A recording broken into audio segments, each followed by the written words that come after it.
Una po, hindi po ipinag-uutos ng banal na kasulatan o ng Biblia na ipagdiwang po ang kapanganakan ng ating Panginoong Kristo. Ikalawa po, ang ginagawa po nilang pagdiriwang o selebrasyon, ang pinagkunan po ay pagdiriwang po ng mga taong pagano. Kapistahan po o pagdiriwang nung kanilang mga tinatawag na Diyos-Diyusan. Hindi po tunay na Diyos.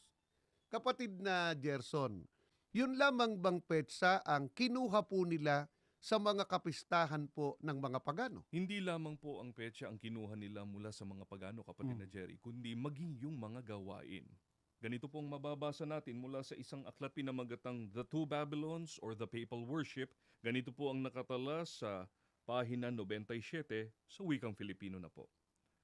Ang mga kandila sa ilang bahagi ng Inglaterra na sinisindihan tuwing bisperas ng Pasko at ginagamit sa buong panahon ng pagdiriwang ay sinisindihan din ng mga pagano sa bisperas ng kapistahan ng Diyos ng Babylonia upang parangalan siya, sapagkat isa sa mga mapagkakakilanlang kaibahan ng pagsamba sa Kanya ang magkaroon ng mga sinindihang kandila sa Kanyang mga dambana. Ang Christmas tree na ngayon ay lubhang pangkaraniwan na sa atin ay pangkaraniwan din sa paganong Roma at paganong Ehipto. Kapatid na Jerry, mga kababayan, maging yung pagsisindi po pala nila ng kandila kapag bisperas ng kanilang Pasko, hango po sa gawaing pagano.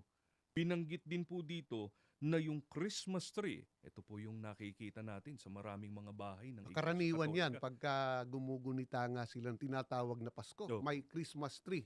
Halos hindi po pwedeng wala yung Christmas tree pagka Pasko po nila.